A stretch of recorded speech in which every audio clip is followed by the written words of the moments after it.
Hello everyone! So today, I know it took a while, but finally I'm going to share my experience with the Qe1. This video has a special dedication to Aime Briza, who gave me the final motivation required to record this video. So yes, thank you, thank you so much. I didn't really think that there was someone that was going to require this video. So yes, I'm doing it right now with so much love for you, Aime, and for those who are going to find it useful. So what are we going to talk about today? First of all, let's talk about what is the Qe1. Second, the most important, what was my final score? I'll be sharing my background from an academic point of view, and obviously my preparation and which resources I used, and how much did it cost actually, because I think it's an important part to talk about. So first of all, what's the Mcc Qe1? Is the Canadian like USMLE in the US. So this is the Canadian examination. It's the Medical Council of Canada Qualifying Examination Part 1. It has a Part 1 because there used to be a Part 2, but it's no longer required. Is given up to 5 times per year. In 2021 it was just 5 times. It's complete 210 multiple choice questions and then 32 clinical cases, or like they give you a clinical case and you have to like check boxes from a very large list of different options. For example, if you have an obese child, you have to select, oh my god, a squirrel, oh amazing. Oh my gosh, I'm not sure if I can change this and share with you that amazing squirrel. Okay, I have a bit of attention deficit or ADHD. Okay, so let's go back to work. I'm sorry about that. Amazing, it's like my second day here, and I'm so amazed that I was trying to find a squirrel, and yesterday I did like a squirrel sighting and it was yes, it was useless. But today I'm having a squirrel out right now. Okay, so focus now. So 210 multiple choice questions and then clinical cases. In clinical cases, you can try to select a different multiple choice in little boxes. Like they give you a full list, for example, let's say 20 different options, and they ask you to select just 5. You have to check just 5. That's easy. Or they tell you select no more than 6, and you can select 2, 3, or 6 if you want to. Okay. There is also a part in this like clinical cases in which you have to write your answer. You have to type it. For example, okay, let's talk about something very easy. Which is the medication required to diabetes treatment, and you have to write insulin. But it's very interesting to be aware of the spelling, because if you misspell a word, you are not going to have a point for it, of course. You can also have some kind of synonyms. For example, I remember enoxaparin. You can use enoxaparin or fragmin or clexane or just heparin. They were equivalent. So well, that's the clinical cases part, which is kind of different from the USMLE. I think that most of us IMGs are very acquainted to the USMLE because it's the most popular one and it's the hardest one in the world.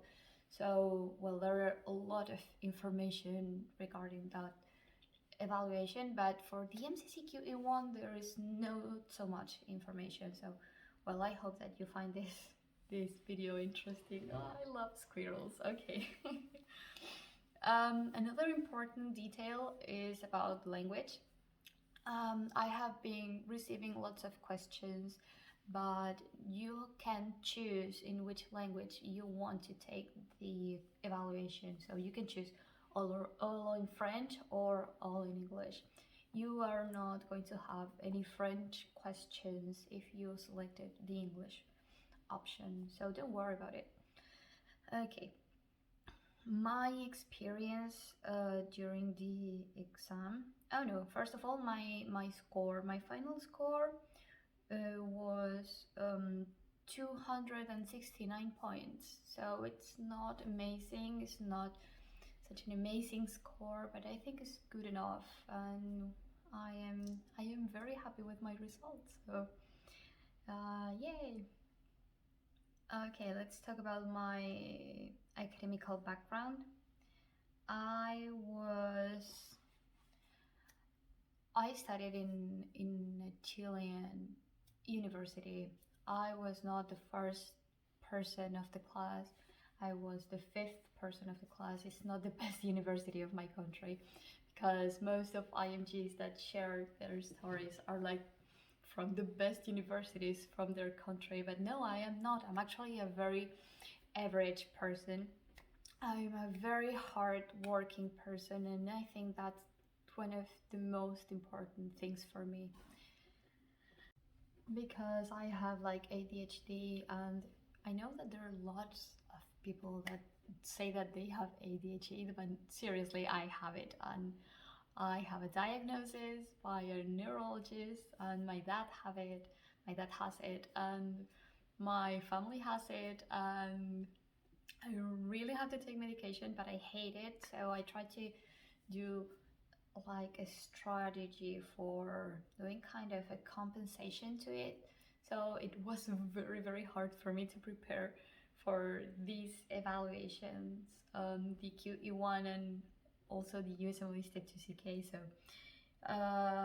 that's my background. So I I came out from the third best medical university in my country, and I finished fifth. So I'm not like an amazing person. I don't have an amazing IQ, or just an average one, but I am a very hard working person.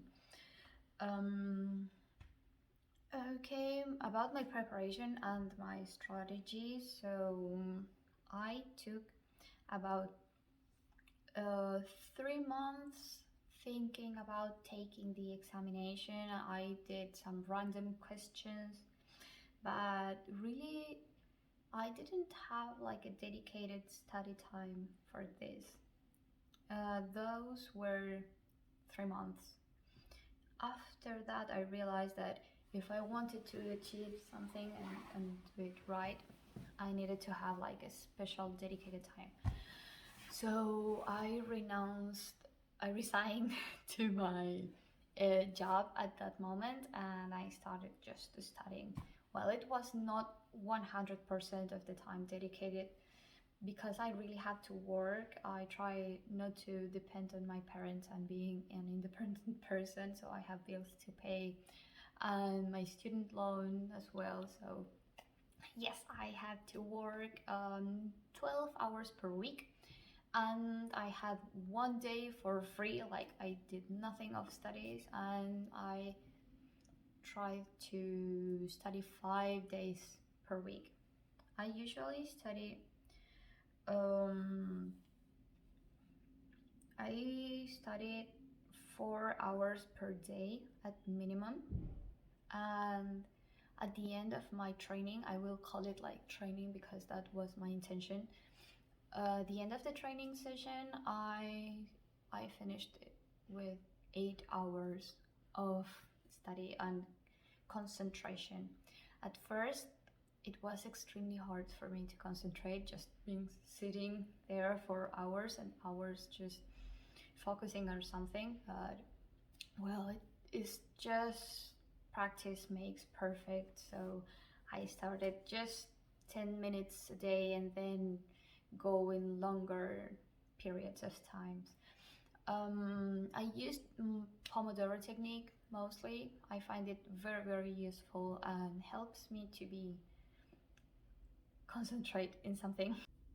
Okay, let's talk about more in detail about each period of time. During the first 3 months in which I didn't really have a dedicated period, I worked about 50 hours per week, which is kind of normal here in Chile. I come from Latin America, so well, an average full work time week is 44 hours per week, and I worked 50.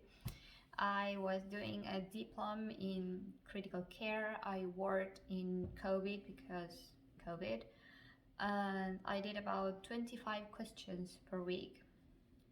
And in the second part of those 6 months of preparation, the last 3 of them were kind of dedicated period, but I still have to work 12 hours per week just to pay the bills. In my first week of that part, which were actually 2 weeks, I tried to do a full day of study. So I started my day with Toronto notes. Then in the afternoon, I did some questions and videos from online medical education.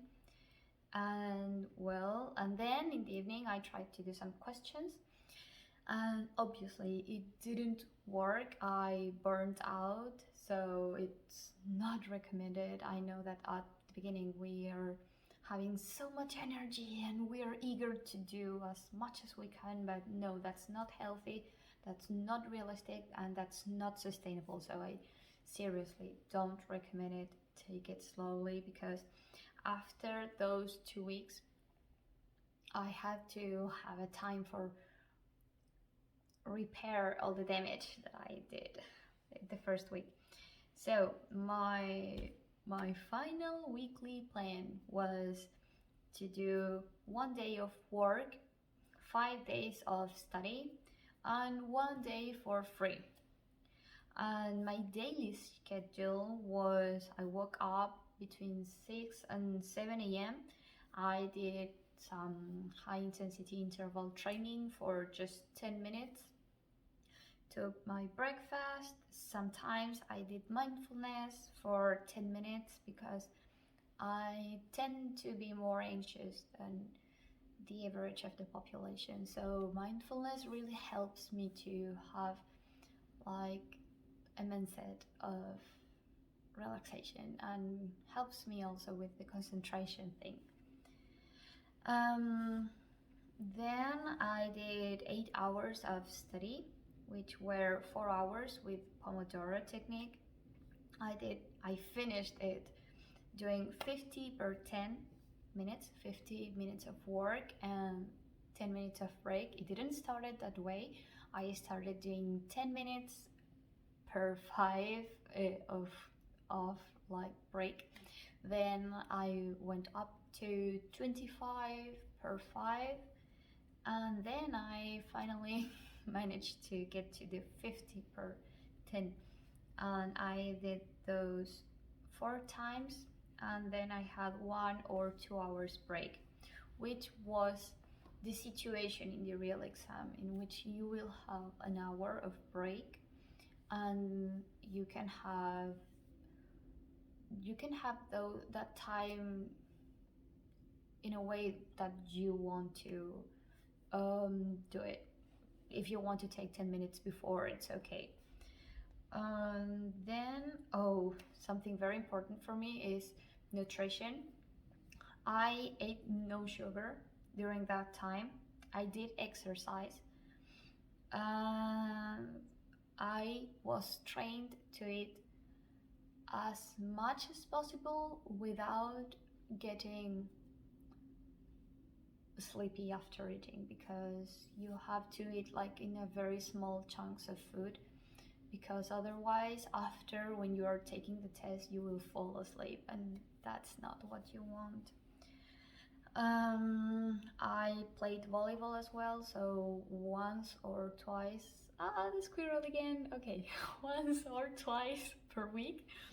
um, I tried to go and share some time with my friends at the university, so I played volleyball, and it's also very healthy for you. So keep doing exercise and keep your significant ones, near you, because you will need it. It's a very, very hard time for you, and most of us are also like alone in this path.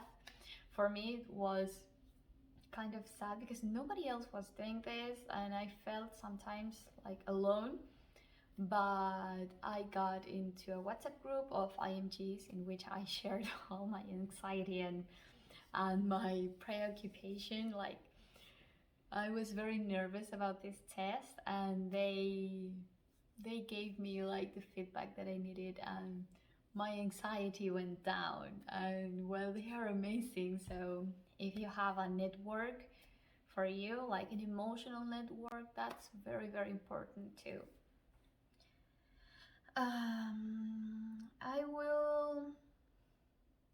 I will talk about my breaks, because my breaks during this Pomodoro technique were not just to get into Instagram or use the social networks.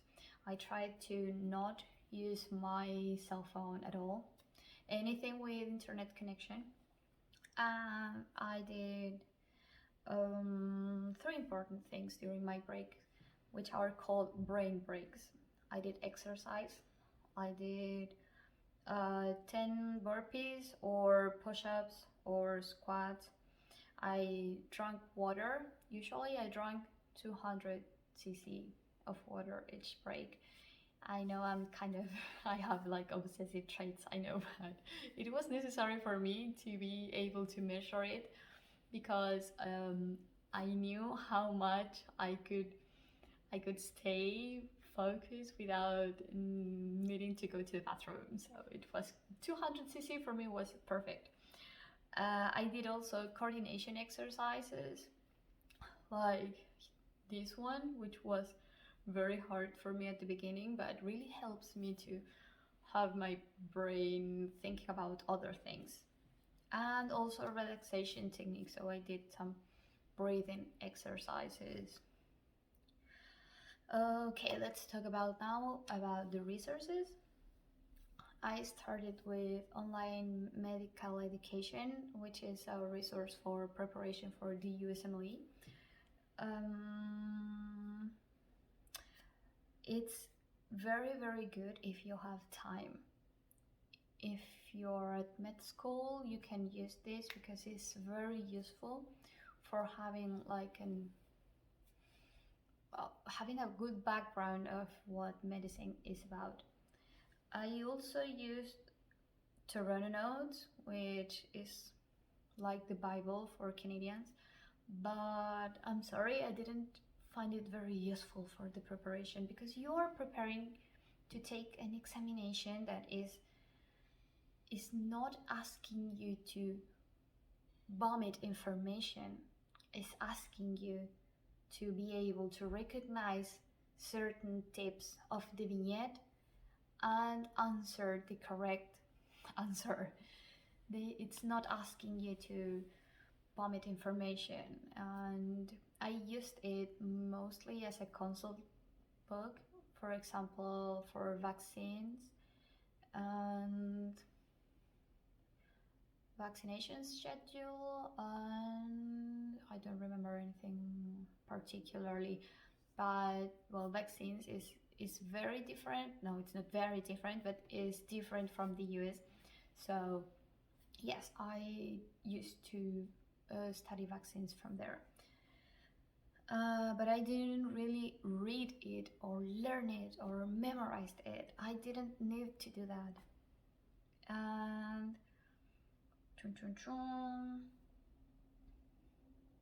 okay, I did also Kaplan just for a month of free trial. I did 136 questions. It was on the 3 months of not dedicated time, so it was just for trying some questions, see which was the the background of the kind of the questions.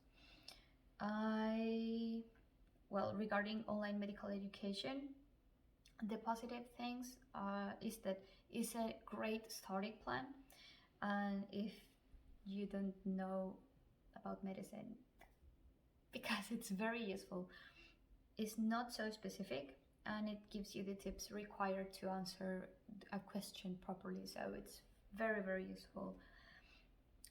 It's very high yield, and the negative is that it's not for the Mcc Qe1 because it's for the USMLE preparation, so it's not going to be so useful for you to prepare exclusively for the Qe1. Regarding Toronto notes, is very specific for Canada, but the negative things are that it's too much information that is not required. It's unnecessary, and I used it as a consult book. Another resource that I used was the Ncc Preparatory Product.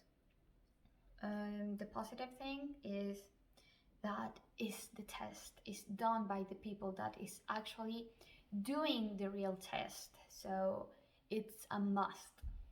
And the negative is that it's extremely expensive, so yes, it's expensive, but I would recommend you to have it because it's the real test. Like, it is the same structure, it's the same kind of questions. So if you can afford it, please buy it. Okay. So in conclusion, I would recommend you to start doing questions because you are going to take an examination that is based on just questions. So train yourself in questions. Don't train yourself in reading a book that you're most likely not gonna need it. Okay. And another tip for you guys is use Anki. Yes, use Anki and build your own deck because only you know which are your deficiencies. You know what are your weaknesses, so you have to work on them. Don't take another deck of cards because it's not gonna be so useful for you. You're not gonna work so efficiently, and you are against time most likely. And another tip for you is that spelling is important, so worry about it. I remember that I had two Anki decks in which the first one I had like 3,000 of flashcards. It was just memorization of certain information, and the second one was just for practice spelling. Since English is not my first language, I needed to have a perfect spelling, and there is a list of words which are in the MCCQ website, which are most likely going to be required for you. I also trained with AMBOS, with the Q-Bank of AMBOS for the preparation. I selected the USMLE Step 2 CK, but I was preparing for the Mcc Qe1, and I found it very, very useful. I mean that if I had to choose between UWorld and AMBOS, now that I have also taken the USMLE Step 2 CK and I used all of UWorld, I would recommend you to take the AMBOS. I think it's better in a way that it really trains you to realize which are the pearls of the vignette. So I would recommend you to have AMBOS.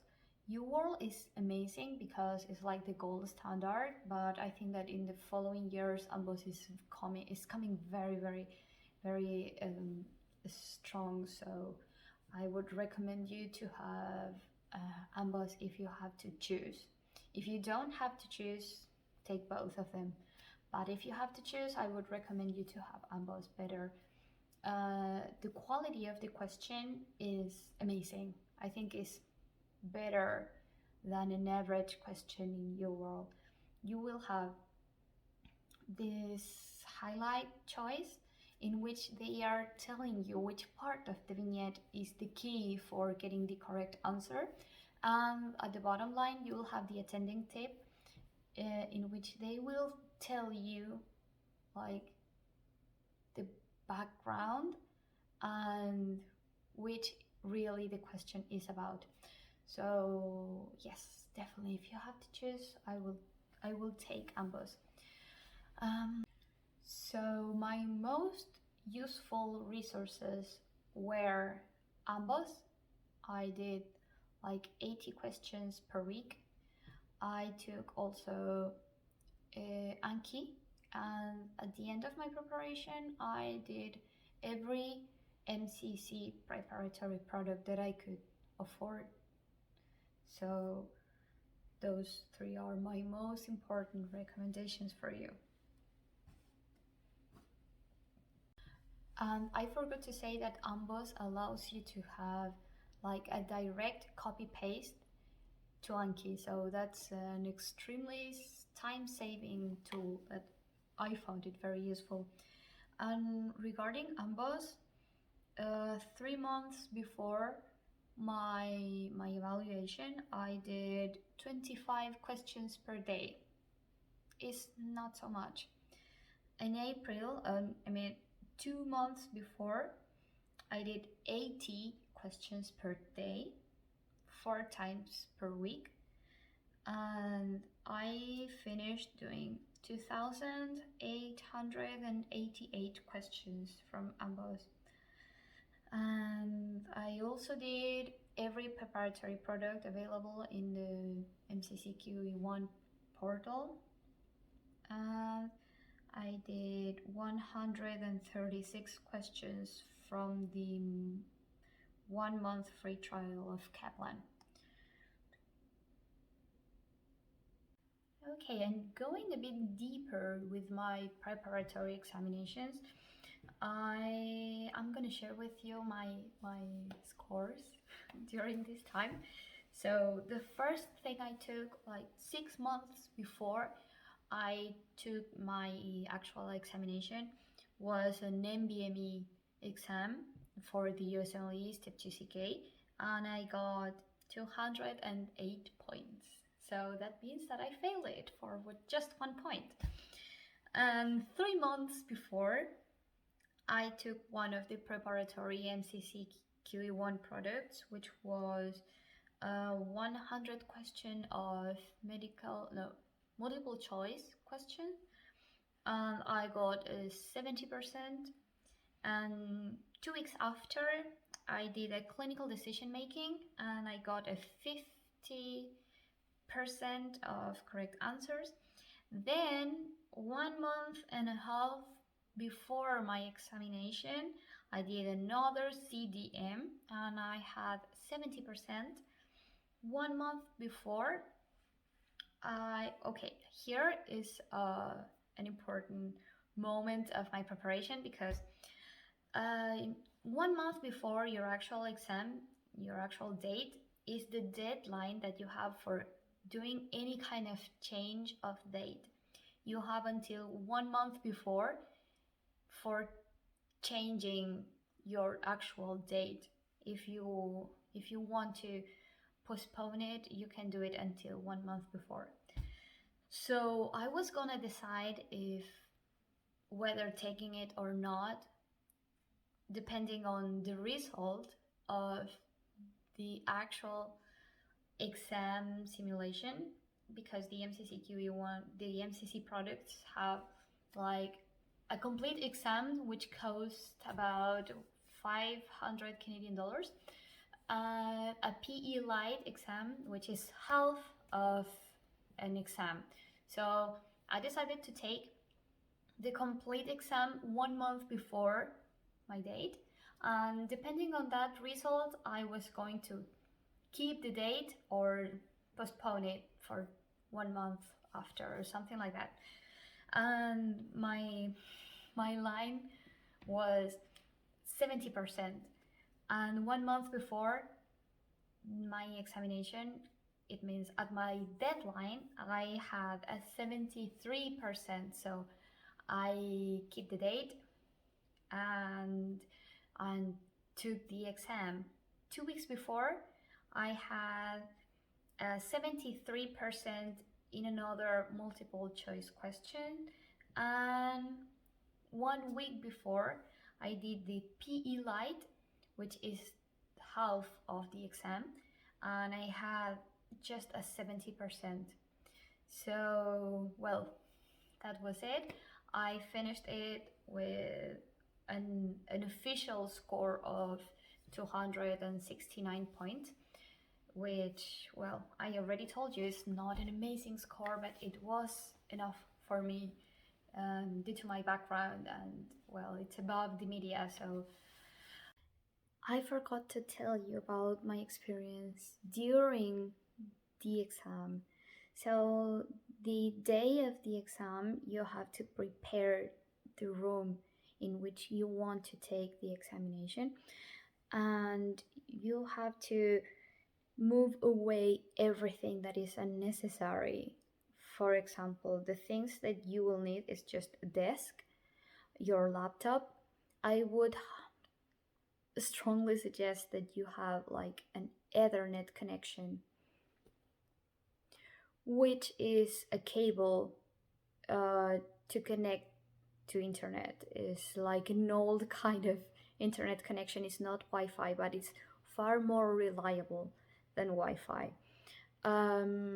Personally, it took like a week to have it done by the enterprise of the internet in my country, but it's very useful, and is going to be, it's not required, it's not mandatory, but it's strongly suggested for you to do that. And you have to put everything away. Let's say I, I'm not sure how these things are called, but like paintings and printers and bookshelves and accessories that are not going to be useful for you. Um, Lamps are also required to be moved away from that room. You can just have your laptop. And I have a lot of accessories for like being comfort, trying to write, and I spend most of my days sitting there. So I had like a thing for my feet, I had a thing for my wrist, I had like uh, a Bluetooth keyboard and mouse, and those things are needed to move away as well. You can only have your passport there, foam earplugs, like those orange small ones that I'm gonna share with you, just these ones, wired earbuds, and your laptop without any accessory in it. And, well, that's it. That's everything you can have there. And it's going to be 8 hours of work, but I remember that the clinical decision making for me was way shorter than I expected. It was just 4 hours of multiple choice questions, and I think that I had more than 1 hour left at the end of the evaluation. So I got very, very fast in doing like the multiple choice questions, I got very fast because I had the training from the USMLE, and the USMLE vignettes are very long. They have lots of lines. The Canadian questions are not so long. They have top 3 lines, and they are not so specific. They are not going to ask you so specific things, but they are going to ask you more like holistic things, like would you tell the parents of the child? Would you I don't know, a lot of ethics as well. That's another thing that's quite different from the USMLE. What else? I took 4 breaks. Oh no, I took 3 breaks every 2 hours, and it was necessary for me to take those breaks because I have these concentration problems, and it's very hard for me to keep up my concentration. So yes, I think that's all. Sometimes when I got overwhelmed by the information or the time or anxiety, I just did these brain breaks that I told you before, like this kind of exercises of coordination, or I did some respiration, or I tried to do exercise in the chair, just lifting my legs up and trying to keep them up for 15 seconds or something like that, but try to reset my brain and to get over with this overwhelming sensation of anxiety. But I think that I did it well. I was happy at the end.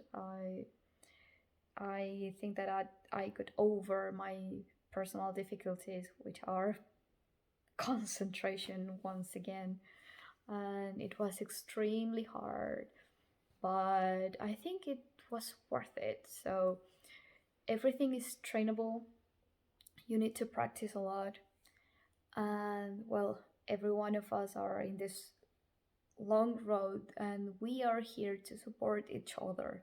So if you have anything, any questions, any detail that you want to know more about, just ask. Okay, most of us, we are very kind people which are here to help others. So feel free to write me. I can take my time. I usually take a couple of days, but I always answer. Okay, let's talk about money. Um, just to apply for the Mcc Qe1 costed about $1,300. The training for the Mcc Qe1 was $1,565. Everything from the MCC, which was like the official source. 3 months of AMBOS with unlimited questions were 149 US dollars.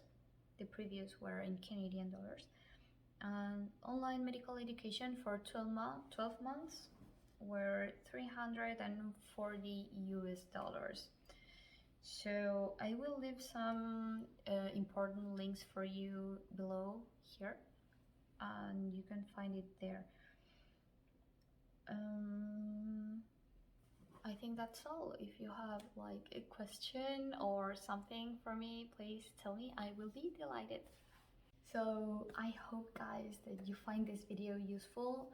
I wish the best of lucks for you, and keep up the stamina because it's going to be needed, because this is an extremely long way, but I'm sure it's gonna worth it. And if you have a question, something that I missed, or if you want to have just more information about a little detail, just feel free to leave a comment here or follow me in my not very used Instagram or send me an email, because I'm like an old person and I use more my email than my social media. So thank you guys for watching this video, and please subscribe and leave your likes. Bye, I hope you have a good day.